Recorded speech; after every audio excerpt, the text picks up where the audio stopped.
আসসালামু আলাইকুম। কালো জাদু এমন একটা ভয়ঙ্কর শব্দ যে কম বেশি সবাই এই শব্দটাকে ভয় পায়, কিন্তু তাও মানুষ এই কালো জাদুর আশ্রয় নেয়, কখনো লোভ লালসা, কখনো অন্যের ক্ষতি বা কখনো ভালোবাসার মানুষকে জোরপূর্বক পেতে। তবে আজকে যে ঘটনাটি বলবো সেটা সম্পূর্ণ ভিন্ন আর মর্মান্তিক একটি ঘটনা। এটা এমন এক ঘটনা যেখানে পাপী না হয়েও কালো জাদুর নৃশংস পরিণতি ভোগ করতে হয়। কিন্তু কেন ভোগ করতে হচ্ছে, অতীতে কি এমন হয়েছিল যার কারণে প্রজন্মের পর প্রজন্ম কালো জাদুর প্রভাবে নিঃশেষ হয়ে যায়, তাই জানাবো আজকের এই ভিডিওতে। আজকের ভিডিওতে শুনতে চলেছেন এমনই একটি সত্য ঘটনা ইন্দোনেশিয়ার। বন্ধুরা, ঘটনাটি যতটা না পর্যন্ত রহস্যময় ততটা মর্মান্তিক আর ভয়ঙ্কর, তাই সাহসী হলেই ভিডিওটি কন্টিনিউ করুন। তো চলুন বন্ধুরা, চলে যাওয়া যাক ভয়ানক দুনিয়ায় যেখানে আপনার ভয় করবে। তার আগে চ্যানেলটি সাবস্ক্রাইব করে ফেলুন। ঘটনার শুরুতেই আমরা আজব একটা জিনিস দেখতে পাই। এখানে একটা লোক নিজেকেই ছুরি দিয়ে আঘাত করছিল আর কান্না করছিল। পাশে আমরা সেই ব্যক্তিটির মেয়েকে দেখতে পাই যার নাম তান্ত্রী। তার বাবাকে এমন করতে দেখে সে একটু ভয় পাচ্ছিল। তান্ত্রীর বাবা তখন একটা হাতে হারিকেন নেয়। তখন তার বাবার পেছনে আমরা একটা ভয়ঙ্কর শয়তানকে দেখতে পাই। এতে আমরা বুঝতে পারি এই ব্যক্তিটিকে শয়তান পজেস করে সবকিছু করাচ্ছে। সেই ব্যক্তিটি নিজে শরীরেই আগুন ধরিয়ে দেয় আর সেখানেই মারা যায়। আর তখন ছোট তান্ত্রীর হাতেও আগুনের হালকা ফুসকা পড়ে যায়। আমাদেরকে দেখানো হয় আরো অনেক বছর পরে। তখন তান্ত্রী অনেক বড় হয়ে গিয়েছে। সে স্কলারশিপ পেয়ে কোনো এক ডরমেটরিতে যাচ্ছে, সেখানে থেকে সে কলেজে লেখাপড়া করবে। কিন্তু তার হাতের সেই পুরার দাগ এখনো যায়নি। সেটা দিন দিন যেন আরো গাঢ় হচ্ছে। সে তখন ডরমেটরিতে গিয়ে পৌঁছায়, কিন্তু সেখানে যাওয়ার পর কেন জানি তার মনে হচ্ছিল কেউ তাকে ডাকছে। কাউকে না দেখতে পেয়ে সে ডরমেটরির ভেতরে ঢুকে যায়। সে রুমে ঢুকে একটা ছেলে আর একটা মেয়ের ছবি দেখতে পায়। তখন সেখানে দুইটা মেয়ে আসে। একজনের নাম ছিল ফে, আরেকজনের নাম ছিল আস্থা। তাদের সাথে নতুন বন্ধুত্ব করে তান্ত্রী। তখন তান্ত্রী তার নিজস্ব রুমে যায়। সেখানে গিয়ে একটা ছবি দেখতে পায় সে, যেখানে 5 জন ছেলে মেয়ে ছিল। হঠাৎ করেই তার হাত থেকে সেই ছবিটা পড়ে যায়। সেই ছবিটা সে তুলতে যাবে, তখনই সে দেখে তার সামনে এক ভয়ঙ্কর শয়তান। সেটা দেখে সে অনেক ভয় পেয়ে যায়। আর ঘটনার শুরুতেই এমন একটা ভয় পাওয়া মানে অনেক কিছু, সামনে অনেক কিছুই হতে চলেছে। এটা তারই হয়তো একটা ইঙ্গিত। তো যাই হোক, এদিকে আমরা আস্থাকে দেখতে পাই। তার আঙ্কেল তার মোবাইলে বাজে বাজে মেসেজ করছিল। সেই সব বিষয়গুলো নিয়ে সে অনেক বিরক্ত ছিল। হঠাৎ করেই সে পেছন থেকে কিছু শব্দ শুনতে পায়। সে যখন পেছনে তাকায় তখন সে অবাক হয়ে যায়, কারণ সে দেখতে পায় পেছনে হুবহু তার মতোই কেউ একজন দাঁড়িয়ে, আর সেটা তার নিজের গলা নিজেই কাটছিল। কি অদ্ভুত ব্যাপার, যা দেখে খুবই ভয়ঙ্কর লাগছিল বন্ধুরা। এরপর একদিন সকালবেলা সবাই মিলে ব্রেকফাস্ট করছিল। তখন আস্থা তান্ত্রিকে বলে তাদের 2 জন বন্ধু আরং আর লোকির কথা। তারা কয়েকদিন যাবৎ নিখোঁজ। আরমকে তার বাবা নিয়ে গিয়েছিল, তারপর থেকে তার আর কোনো খোঁজ খবর নেই। আর লোকি মনে হয় আত্মহত্যা করেছে। তখন তান্ত্রী বলে, তোমরা কিভাবে বুঝলে যে সে আত্মহত্যা করেছে? তখন ফে বলে, আমরা লোকির লকারে একটা চিঠি পেয়েছিলাম। খাবার সময় সেখানে তান্ত্রীর আরো 2 জন ছেলের সাথে বন্ধুত্ব হয়। একজনের নাম হচ্ছে রেজা, আরেকজনের নাম হলো মাহিশ। সেদিন কলেজ শেষ করে তান্ত্রী গোসল করছিল, কিন্তু তার মনে হলো তার বাথরুমে কেউ একজন রয়েছে সে ছাড়াও। সে ভয়ে ভয়ে সেখান থেকে বের হয়ে এলো। তখন তান্ত্রীর পেছনে আমরা দেখতে পাই একটা অদ্ভুত মেয়ের আত্মাকেও। এতে আমরা বুঝতে পারি এই ডরমেটরি অথবা হস্টেলে কিছু তো একটা গন্ডগোল রয়েছে। অন্যদিকে আমরা ফেকে দেখতে পাই সে আয়নার সামনে সাজগোজ করছিল। হঠাৎ করেই তার পেছন থেকে একটা শব্দ আসে। সে ধীরে ধীরে এগিয়ে যায়। সে যখন জানালার পর্দাটা খুলে, তখনই তার সামনে ভেসে ওঠে তার মতো একটা ভয়ঙ্কর প্রতিচ্ছবি, যেটার চোখ দিয়ে রক্ত পড়ছিল। সেটা দেখে সে অনেক ভয় পেয়ে যায় আর মাটিতে বসে পড়ে। ওদিকে তান্ত্রিক ঘুমাচ্ছিল, কিন্তু হঠাৎ করেই সে দেখতে পায় সে লোকির ঘরে চলে এসেছে। সেখানে লোকি নিজের কানের ভেতর দিয়ে একটা ছুরি ঢুকিয়ে দিচ্ছিল। এটা দেখে সে অনেক ভয় পেয়ে যায়, কিন্তু কি করবে বুঝতে পারছিল না। সে তখন দেখে আয়নার মধ্যে লোকির পেছনে একটা ভয়ঙ্কর শয়তানও রয়েছে, যেটা লোকিকে পজেস করে সবকিছু করাচ্ছিল, একদম তার বাবা যেভাবে মারা গিয়েছিল সেভাবেই। বন্ধুরা, এই লোকি হচ্ছে সেই নিখোঁজ হয়ে যাওয়া 2 জনের মধ্যে একজন। এসব আশ্চর্য হয়ে দেখছিল তান্ত্রিক। তখন সেই ভয়ঙ্কর ভয়ঙ্কর শয়তানের হাত থেকে বেঁচে লোকি বাহিরে পালায়। তখন বাহিরে গিয়ে সে একটা কুয়োর সামনে দাঁড়ায়। সেখানে গিয়ে সে নিজেই নিজের গলা কেটে কুয়োর ভেতরে পড়ে যায়। তান্ত্রিক তখন কুয়ার ভেতরে তাকায় আর তার হাতে লোকের রক্ত লেগে যায়, আর সে চিৎকার করতেই সে ঘুম থেকে উঠে পড়ে। কিন্তু এটা তো স্বপ্ন হলেও যে সত্যি, কারণ তার হাতে সত্যি সত্যি রক্ত লেগেছিল। সে খুবই ভয় পেয়ে যায়। সে ভয়ে ভয়ে রাত কাটায়, আর দিন হতেই সে কলেজের পেছনে সেই কুয়াতে যায় আর দেখে সত্যি সত্যিই সেখানে লোকির পচে যাওয়া মরা দেহ পড়ে রয়েছে। তখন সেখানে সবাই এসে যায়, এই ঘটনাটির সাক্ষী হয়। সেখানে তান্ত্রিক লক্ষ্য করে মাহেশ তার ছবি তুলছিল লুকিয়ে লুকিয়ে, কিন্তু কেন তা আমরা সামনেই জানতে পারবো। যাই হোক, আস্থা তান্ত্রিককে জিজ্ঞেস করে, আচ্ছা তুমি লুকির লাশ কিভাবে খুঁজে পেলে? তখন তান্ত্রিক বলে, আমি কালকে রাতে স্বপ্নে দেখেছিলাম। তখন আস্থা বলে, আচ্ছা তুমি কি সবকিছু দেখতে পারো যা অন্য কেউ দেখতে পারে না? তখন তান্ত্রিক কিছু বলে না। তখন আস্থা বলে, তোমাকে আরমকেও বের করে দিতে হবে। মানে নিখোঁজ হওয়া দুইজনের মধ্যে একজনকে তো পাওয়াই গেছে মরা অবস্থায়, কিন্তু আরেকজন মেয়েও রয়েছে যার নাম আরম। আস্থা এখন আরমকেই খুঁজতে বলছে তান্ত্রিকে। যাই হোক, তান্ত্রিকে জোরপূর্বক ভাবে আস্থা নিয়ে যায় আরমদের বাড়ি। সেখানে ফে আর রেজাও যায়, কিন্তু আরমের বাড়িতে আসার পর বুঝতে পারে তারা যে এই বাড়িতে অনেক দিন ধরে হয়তো কেউ আসে না। বাড়ির পরিবেশ তাই জানান দিচ্ছে। তারা সবাই বাড়িতে ঢোকার রাস্তা খুঁজতে থাকে। তান্ত্রিক তখন একটা কাছের জানালার ভেতর দিয়ে ঘরের ভেতর দেখার চেষ্টা করছিল। ঠিক তখনই তার সামনে হঠাৎ করে একটা শয়তান এসে পড়ে। এটা দেখে সে অনেক ভয় পেয়ে যায়, আর তার সেই ভয়ের কারণে তার হাত কাছে কেটে যায়। তখন রেজা ফে তান্ত্রের হাত বেঁধে দেয়, কিন্তু আমরা আস্থাকে দেখতে পাই না। সে আলাদা হয়ে কি যেন খুঁজে যাচ্ছিল। সে যেন কোনো একটি উদ্দেশ্যে এসেছিল এখানে। তখন আস্থা বাড়ির ভেতরে ঢোকার রাস্তা পেয়ে সেখানে ঢুকে। সবাই মিলে তখন বাড়ির ভেতরে ঢুকে। সেখানে তারা গিয়ে একটু অবাক হয়ে যায়, কারণ সেখানে কাগজপত্রগুলো ছড়িয়ে ছিটিয়ে ছিল আর বাড়িটা একদম অগোছালো হয়ে গিয়েছিল। তখন তান্ত্রিক একটা আলাদা রুমে যায়, যেখানে যাওয়ার সাথে সাথেই শয়তান তাকে বশ করে ফেলে। আর সে সামনে চেয়ে দেখে একটা শয়তানের আত্মা তাকে একটা রুমে যাওয়ার জন্য ইঙ্গিত করছে। সে সেটার পেছন পেছন যায়। সে রুমে যাওয়ার সাথে সাথেই সেখানের খাটটা সরে যায়, আর নিচে আমরা দেখতে পাই কালো জাদুর একটা সিম্বল আঁকা, মানে একটা পেন্টাগ্রাম ছিল। তান্ত্রের তার উপর কোনো কন্ট্রোল ছিল না, তাই সে আপনা আপনি সেই পেন্টাগ্রামের কাছে মাথা নত করে। আর সাথে সাথে সেখানে একটা বই চলে আসে, আর সেই বই নিয়ে সে আজব ভাবে মন্ত্র পড়ছিল। তখনই সেখানে আস্থা চলে আসে। আস্থার ডাকে তান্ত্রের হুঁশ ফিরে যায়। সেখানে ফে আর রেজাও চলে আসে। তখন আস্থা বলে, আরুম তাহলে তার বাড়িতে কালো জাদু করতো আমাদের ক্ষতি করার জন্য। বন্ধুরা, এটার ভাবার কারণ হচ্ছে এই পেন্টাগ্রামের মধ্যে তাদের নাম ছিল, শুধু তান্ত্রের নাম বাদে। তখন ফে আস্থাকে বলে, তোমার জন্যই এসব হচ্ছে। তখন আস্থা বলে, আমাদের যেভাবেই হোক এই কালো জাদু বন্ধ করতে হবে। তখন এসব দেখে তান্ত্রে অবাক হয়ে যায়। তার মনে প্রশ্ন আসে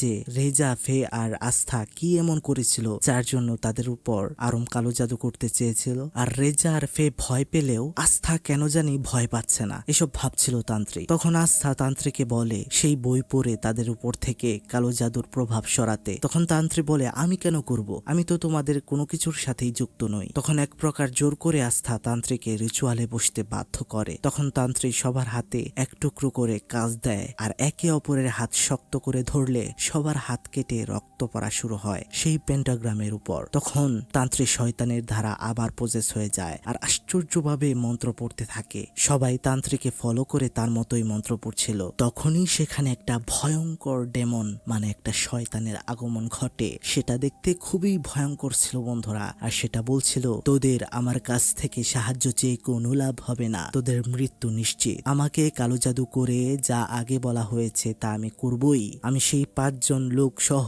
তাদের স্ত্রী সন্তান, এরপর তাদের পুরো বংশের সবাইকেই ধীরে ধীরে শেষ করে দেব। এই ভয়াল অভিশাপ থেকে কেউ বাঁচবি না তোরা। আর এই রিচুয়াল যে করেছিল তার মনের আশাও আমি পূরণ করব। তখন তান্ত্রিক বলে, এভাবে তুমি আর কতজনকে মারবে? তখন সেই ভয়ঙ্কর শয়তানটি বলে, তুই যদি ডেভিলের জন্য তোর জীবন উৎসর্গ করিস তাহলেই শেষ হবে এই ভয়ঙ্কর অভিশাপ। এসব বলে সেই শয়তানটি সেখান থেকে উধাও হয়ে যায়। বন্ধুরা, আপনাদের মনে হয়তো এখন প্রশ্ন আসছে যে কি এমন অভিশাপে এই ঘটনাগুলো ঘটেছে, অতীতে কি এমন হয়েছিল, আর শয়তান কোন 5 জনের কথা বলেছিল যে তাদের বংশের সবাইকে সে ধ্বংস করে দেবে। রেজা, ফে আর আস্থাও কেন এই অভিশাপে পড়লো? বন্ধুরা, এটার রহস্য কিন্তু এখনই ধীরে ধীরে খুলতে থাকবে। যারা কষ্ট করে এই পর্যন্ত ভিডিওটি দেখে ফেলেছেন তাদেরকে বলবো অসংখ্য ধন্যবাদ আপনাদের। আমি খুশি হব যদি আপনি চ্যানেলটি সাবস্ক্রাইব করে দেন আর একটি লাইক করে দেন। যাই হোক, মূল ঘটনায় ফিরে। সেখান থেকে রিচুয়াল শেষে রেজা আস্থাকে বাড়িতে পৌঁছে দেয় আর তান্ত্রী আর ফিকে হোস্টেলে নিয়ে যায়। বাড়িতে গিয়ে আস্থা চুপি চুপি তার ঘুমন্ত আঙ্কেলের দাড়ি আর কিছুটা কাপড় কেটে নিচ্ছিল, কিন্তু হঠাৎ করেই তার আঙ্কেল জেগে যায় আর সেখানে আস্থাকে দেখে ফেলে। প্রথমে কিছু না বুঝলেও আস্থার হাতে কেচি দেখে সে অনেক রেগে যায় আর আস্থাকে মারে আর জোরপূর্বক সে আস্থার সাথে জেনা ব্যভিচারে লিপ্ত হয়। এখানে আমরা বুঝতে পারি যে আস্থা তার আঙ্কেলের ধারা ব্যভিচারের শিকার, আর আমরা এখানেই বুঝতে পারি যে আস্থা হয়তো তার আঙ্কেলের উপর কালো জাদু করতেই তার দাড়ি কাটছিল। দেখা যাক সামনে কি হয়। এদিকে রেজা যখন ফে আর তান্ত্রিকে ডরমেটরিতে রেখে গাড়ি নিয়ে চলে যাবে তখনই গাড়ির লুকিং গ্লাসে সে সেই ভয়ঙ্কর শয়তানকে দেখতে পায় আর সেটা সাথে সাথেই তার পেছন থেকে গলা চেপে ধরে। সেদিন সে জাস্ট একটুর জন্য বেঁচে গিয়েছিল কারণ সেখানে তান্ত্রী আর ফে চলে আসে। আর সেদিন আবারও তান্ত্রী ভীষণ দেখে, সেখানে সে দেখতে পাচ্ছিল আস্থার আঙ্কেলকে সেই ভয়ঙ্কর শয়তান মেরে ফেলেছে নৃশংসভাবে। এতে আমরা বুঝতে পারি অলরেডি আস্থা কালো জাদুর আশ্রয় নিয়ে ফেলেছে। আর আমরা তো জানি তান্ত্রী যেটা স্বপ্নের মতো দেখে সেটাই বাস্তব হয়, আর এখানে এটাই বাস্তব হয়েছে। তাই তান্ত্রী জলদি করে আস্থার রুমে যায়, সেখানে ফেও ছিল। সে আস্থাকে বলে, এটা তুমি কেন করলে? তখন ফে জানায় আস্থা নিরুপায় হয়ে এমনটা করেছে, তার সাথে তার আঙ্কেল ব্যভিচার করত, তাই সে সহ্য করতে পারেনি। এসব শুনে অনেক হতভম্ব হয়ে যায় তান্ত্রী। তখন তান্ত্রী বলে, যা হবার হয়েছে, এসব আর করা ঠিক না, তুমি সেই কালো জাদুর বইটা আমাকে ফেরত দাও। তখন আস্থা তান্ত্রীকে বলে সে এই বই আর কাউকেই দেবে না। সেদিন রাতেই একটা ভয়ঙ্কর আত্মা তান্ত্রীর কাছে এসে সাহায্য চায়, যেটাকে আমরা আরো আগেও দেখেছি, কিন্তু তখনও তান্ত্রী ভয় পাচ্ছিল। এর পরের দিন সকালে তান্ত্রীর সাথে দেখা হয় মাহেশের। সে তান্ত্রীকে জানায় নিখোঁজ হওয়া আরম, মারা যাওয়া লোকি আর রেজার মাধ্যমে সেক্সুয়ালি হ্যারাসমেন্টের শিকার হয়েছিল। আর বন্ধুরা, আপনারা তো জানেন লোকি মারা গিয়েছে কিন্তু রেজা এখনো বেঁচে আছে। যাই হোক, ঘটনা চলে যায় কিছুদিন আগে, যেখানে আমরা দেখতে পাই লোকি আর রেজা দুজন বেট করেছিল যে আগে আরমের সাথে খারাপ কাজে লিপ্ত হতে পারবে সে জিতে যাবে। আর এদিকে আরম রেজাকে পছন্দ করত, তাই রেজার অভিনয় সে বুঝতে না পেরেই তার সাথে ইন্টিমেট হয়ে পড়ে। আর সেই সুযোগে রেজা তাদের পার্সোনাল ছবি তুলে নেয় আর সেগুলো সে লোকিকে দেখায়। তখন লোকিও আরমের সাথে খারাপ কাজ করতে চায়, কিন্তু আরম না করায় লোকি সেসব ছবিগুলো পুরো কলেজের সবার কাছে ছড়িয়ে দেয়। আর আরমের এই খারাপ অবস্থার জন্য তার বাবা তাকে নিয়ে সেখান থেকে একেবারে চলে যায়, কিন্তু তারপর আর কোনো খোঁজ পাওয়া যায়নি আরমের। তবে মাহেশ তান্ত্রীকে তার হাতে তোলা তান্ত্রীর কিছু ছবি দেখায়, সেখানে স্পষ্ট আমরা দেখতে পাচ্ছিলাম তান্ত্রীর পেছনে আরমের অভয়ব রয়েছে। আর এদিকে তান্ত্রী আর মাহেশকে একসাথে বসতে দেখে আস্থা কিছুটা বিরক্ত হচ্ছিল, কারণ সে মাহেশকে পছন্দ করত। তখন আস্থা চলে যায় তান্ত্রীর রুমে, সেখানে গিয়ে সে তান্ত্রীর চুল কাপড় এগুলো খুঁজতে থাকে কালো জাদু করার জন্য। সে যখন কালো জাদু করতে যাবে তখন ফে তাকে অনেক মানা করে, কিন্তু আস্থা তা মানে না। তখন কালো জাদু শুরু করে আস্থা, তখন ফে বাধা দিলে ফের মাথার চুল ছিঁড়ে ফের উপরেও কালো জাদু করা শুরু করে আস্থা। আস্থাকে দেখে আমরা বুঝতেই পারছিলাম যে সে শয়তানের দ্বারা অলরেডি নিয়ন্ত্রিত। আর তখনই ভয়ে সেখান থেকে দৌড়ে পালিয়ে ঘর থেকে বের হয়ে যায় ফে। তখনই তার সামনে একটা ভয়ঙ্কর ডেমন উঠতে উঠতে আসে, আর সেটা আসার পর সেও মাটি থেকে শূন্যে ভেসে পড়ে আর সেই ডেমনের সামনে চলে যায়। সেই ভয়ঙ্কর শয়তান তাকে বশ করে ফেলে আর ফে নিজেই তার চোখ নৃশংসভাবে তুলে ফেলে। বন্ধুরা, এটা দেখতে কিন্তু খুবই ডিস্টার্বিং ছিল। ওদিকে মাহেশ আর তান্ত্রী কালো জাদুর বইয়ের বিষয়ে কথাবার্তা বলছিল। মাহেশ বলছিল আরমও নিখোঁজ হওয়ার আগে একটা কালো জাদুর বই নিয়ে নিজের কাছে রাখতো, সেই বইটা আরমের থেকে আস্থা নিতে চাইতো কিন্তু সে দিত না। তখন তান্ত্রী বুঝে যায় যে সেদিন আরমের বাসায় আস্থা সেই কালো জাদুর বই খুঁজতেই গিয়েছিল। এসব কথা ভাবতে ভাবতে তান্ত্রী আবারও স্বপ্নে বিষমে চলে যায়। সেখানে সে দেখতে পায় একটা ঘরের মধ্যে একটা মেয়েকে 5 জন মিলে ব্যভিচার করছে। বন্ধুরা, পয়েন্ট টু বি নোটেড, এই কাহিনীটা মনে রাখবেন। আর তখনই তান্ত্রী কান্না করতে শুরু করে, কারণ সেখানে 5 জন ছেলের ভেতর তার দাদাও ছিল। তখন সে আরো দেখতে পায় মেয়েটি এসব সহ্য না করতে পেরে সুরুগানা নামের একটি কালো জাদুর বই নিয়ে কালো জাদু করতে শুরু করে। তখন সে শয়তানের কাছে মাথা নত করে, আর যে 5 জন তার সাথে ব্যভিচার করেছে এই 5 জনের বিষয়ে সে শয়তানের কাছে প্রার্থনা করে যাতে এই 5 জন সহ তাদের বংশের সব প্রজন্ম এক সময় ভয়ঙ্কর শয়তানের ধারা শেষ হয়ে যায়। আর এজন্য মেয়েটি নিজেই নিজেকে শয়তানের কাছে বলি দেয়। তো বন্ধুরা, আপনাদের মনের প্রশ্ন আসতে পারে যে এই অভিশাপের কারণে তান্ত্রীরও তো তাহলে মারা যাওয়ার কথা, কারণ তার বাবা যেহেতু মারা গিয়েছে এই অভিশাপে কোনো পাপ না করেও তার দাদার জন্য, সেও তো সেই বংশেরই একজন। এই প্রশ্নের উত্তরটাও দেব বন্ধুরা, কিন্তু একদম ভিডিওর শেষ পর্যায়ে, সে পর্যন্ত দেখতে থাকুন। যাই হোক, এতক্ষণ তান্ত্রী যেসব জিনিস বিষমে দেখছিল সেই অভিশাপের কথা সে মাহেশকেও জানায়। তখন মাহেশ বলে আমাদেরকে তাহলে আরমকেও খুঁজে বের করতে হবে, কারণ সেও হয়তো তার সাথে হওয়া খারাপ ঘটনার প্রতিশোধ নিতে কালো জাদু করেছিল, এই জন্যই আজকে এই ডরমেটরির এই অবস্থা। এদিকে আস্থা তান্ত্রের উপরে কালো জাদু করেও কোনো কাজ করতে পারছিল না, এজন্য সেই ভয়ঙ্কর শয়তান আস্থার ভেতরেই ঢুকে পড়ে। আর এদিকে তান্ত্রী আর মাহেশ চলে যায় আরমের বাড়িতে। তখন সেই ভয়ঙ্কর শয়তান তাদের পেছন থেকে তান্ত্রীকে মারার চেষ্টা করে। কোনো এক অদ্ভুত শক্তি যেন সেই শয়তানকে বাধা দিচ্ছিল তান্ত্রীকে মারতে, তাই সেই ভয়ঙ্কর শয়তান রেগে গিয়ে জানালার কাছ দিয়ে তান্ত্রীকে মারার চেষ্টা করে। সেই পর্যায়ে মাহেশ তান্ত্রীকে বাঁচিয়ে ফেলে। তখন কতখানি কাজ মাহেশের ঘাড়ে ঢুকে যায়, এতে মাহেশ জ্ঞান হারিয়ে ফেলে। এদিকে তান্ত্রী ভাবছিল মাহেশ হয়তো মারা গিয়েছে। তখন তান্ত্রী লক্ষ্য করে আরমের মতো একটা ভয়ঙ্কর আত্মা তাকে একটা ঘরে যাওয়ার ইঙ্গিত দিচ্ছে। তখন সেখানে যাওয়ার পরেই তান্ত্রিক আবার সেই রুমের অতীতে ঘটা স্বপ্নের ভেতরে চলে যায়। সেখানে সে দেখতে পারে আরমের সাথে খারাপ হওয়ার পর সে কলেজের সব ছেলে মেয়েদের উপরেই কালো জাদু করার চেষ্টা করছিল, কারণ কেউ তাকে সেই সময় হেল্প করেনি, সবাই বাজে কথা বলেছিল। কিন্তু কালো জাদু শেষ করার আগেই তার বাবা তাকে জোর করে নিয়ে সে কোলে বেঁধে ফেলে স্টোর রুমে। কিন্তু যেহেতু অলরেডি কালো জাদু শুরু করে দিয়েছিল আরম, শয়তানের গোলাম হয়ে গিয়েছিল আরম, যে কারণে শয়তান সেখানেই আরমের বাবাকে নৃশংসভাবে মেরে ফেলে। তখন তান্ত্রী আবার বর্তমানে ফিরে আসে আর সে দেখে খুবই নিষ্ঠুর অবস্থায় আরম বাধা রয়েছে, কিন্তু সে এখনো মরে যায়নি, বেঁচে আছে। তান্ত্রী জলদি করে শিকল খুলে দিতে যাবে আরমের, তখনই শয়তানের ধারা প্রসেস হওয়া আস্থা মাহেশের গলায় ছুরি দিয়ে তান্ত্রীর সামনে এগিয়ে দাঁড়ায়। এতে বুঝতে পারি আমরা মাহেশ এখনো মরেনি, কিন্তু আস্থা এখানে সম্পূর্ণ শয়তানের প্রসেস অবস্থায় ছিল। তখন তান্ত্রী বলে তুমি মাহেশকে মেরো না, তুমি তো তাকে ভালোবাসো। কিন্তু প্রসেস থাকা আস্থা তা একদমই শুনতে চায় না, মাহেশের ঘাড়ে ছুরি ঢুকিয়ে দিয়ে তাকে তৎক্ষণাৎ মেরে ফেলে। তখন তান্ত্রীর চিৎকারে আস্থার হুঁশ ফিরে এলে সে দেখতে পায় তার হাতে মারা পড়েছে মাহেশ, যে কারণে সে অনুতপ্ত হচ্ছিল। ঠিক তখনই ভয়ঙ্কর শয়তান তাকে আবারও পজেস করে আর সে নিজেই গলা কেটে মেরে ফেলে। তখন তান্ত্রী প্রচন্ড কান্নায় ভেঙে পড়ে। তখনই ভয়ঙ্কর সেই শয়তান পজেস করে আরমের ভেতর। বন্ধুরা, এই সিনটা খুবই ভয়ঙ্কর ছিল। সেটা তান্ত্রীকে মারতে চেষ্টা করে, কিন্তু পরক্ষণেই তান্ত্রী একটা ছুরি নিয়ে আরমকে মেরে ফেলে। আর আমরা এখানে দেখতে পারি আরম শেষ নিঃশ্বাস ত্যাগ করার আগে তান্ত্রীকে বলে যায় ধন্যবাদ আমাকে মুক্তি দেওয়ার জন্য। আসলে বন্ধুরা, আরমের ভেতরে থেকে সেই ভয়ঙ্কর শয়তান এতদিন অনেককে মেরেছে, কারণ আরমেই প্রথম কালো জাদু শুরু করেছিল এই ডরমেটরিতে। এতদিন শয়তানের বশে ছিল